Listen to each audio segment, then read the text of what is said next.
आदिवासियों से अलग होकर के नहीं चल सकते।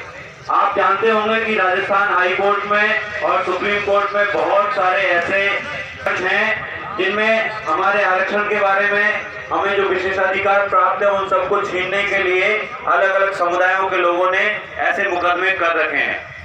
और अब हमारे ऊपर सवाल उठने लगा है। आपको याद होगा जब गुर्जरों ने आंदोलन किया था तो बहुत सारे लोगों ने ये सवाल उठाया, सवाल मीणाओं के बारे में आया और बहुत बड़े बड़े पत्रकारों ने लिख दिया ये अपने इतिहास की वजह से, अपनी संस्कृति की वजह से हमको अनुसूचित जनजाति में शामिल किया गया है।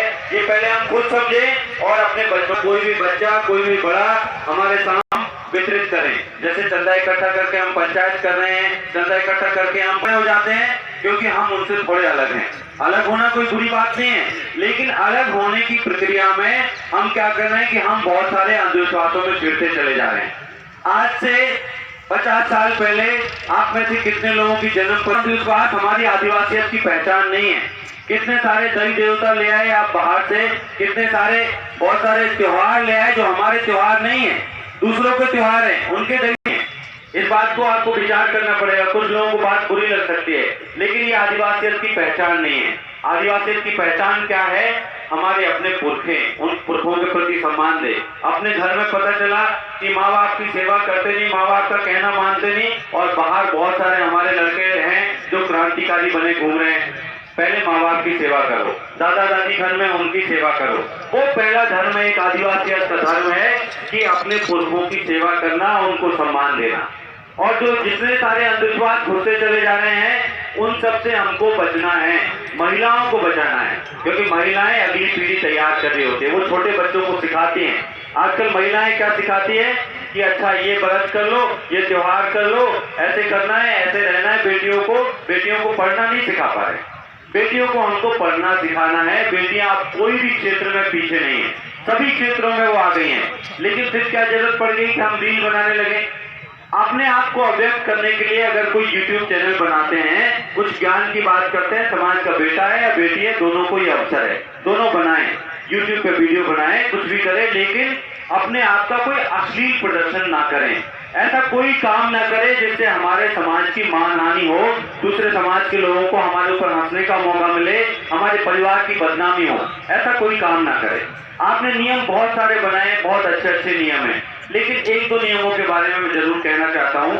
हमारे समाज का जो सबसे बड़ा कोड है वो है दहेज। उस दहेज को लेकर के मैंने देखा असेंबली की जो पंचायत हुई उसमें लिखा गया खुले तौर पे दहेज ना ले। ये क्या बात हुई कि आप चोरी करें लेकिन छुप करके चोरी कर लीजिए। मेरे ख्याल से सीधे सीधे आज इस कप्तान छोटेलाल की मातृभूमि पर, जन्मभूमि पर हम ये फैसला ले सकते हैं। जरूरी तो है तो बेटी को इतना सक्षम बनाइए, इतना पढ़ाइए कि वो दामाद से कहीं पीछे ही ना रहे, वो अपने फैसले जिंदगी के खुद ले सके। कहा कि डीजे को बंद करके हम अपने पुराने गीतों को जो हमारे पुरखों से हमने सीखे हैं, देखा हूँ कि वो कोई भी डीजे नहीं चलाते, या ये बॉलीवुड के या ये जिस तरह के पॉप सॉन्ग ये कोई नहीं चलाते। वो चाहे म्यूजिक सिस्टम में बज रहा हो, हम मिलकर के गाएंगे, मिलकर के नाचेंगे और खुशी मनाएंगे। वो सिर्फ शादी की बात नहीं है, किसी कोई और खुशी का मौका हो सकता है, बार त्योहार का कोई दूसरा मौका हो सकता है। तो नाच गाने को हमारी आदत, वो वहाँ पर लहंगा लुगड़ी में हमेशा घूमते हैं। हमारी तो यहाँ पे दिल्ली पहुंच गई, जयपुर पहुंच गई, शर्म आने लग जाती है लहंगा लुगड़ी पहनने में। वो वहाँ पे यूरोप में पहुंच करके लहंगा लुगड़ी में घूम रही है, आप सब लोग धोती कुर्ता पहन करके आए हैं। ऐसे हमारी पारंपरिक पोशाक के साथ हम जाएंगे, इसी से हमारी आदिवासियत बची रहेगी।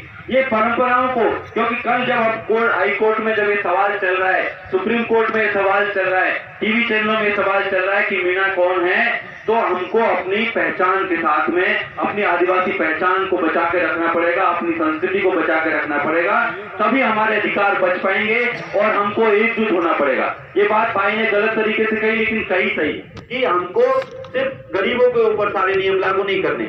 जो ताकतवर है, किसी पद पर हैं, नेता हैं, अधिकारी हैं, उनको भी, क्योंकि अल्टीमेट लौट करके आते हैं। शादी होती है वो भी समाज में करते हैं, और जब टिकट के लिए कोशिश कर रहे होते हैं तभी इन्हीं सीटों पर वो कोशिश, ये बर्थडे मनाना बंद कर दिया, लेकिन वो बर्थडे पे फोटो डाल रहे हैं अपने बच्चों के केक काटते हुए।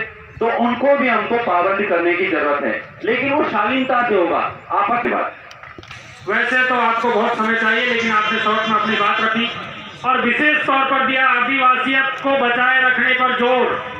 और ये आदिवासियत पर बचाए रखने का जोर इसलिए दिया कि डीजे वाले कई तरह के उत्सव करते हैं, डीजे का कई तरह से वो हो रहा है मामला, ये आदिवासियत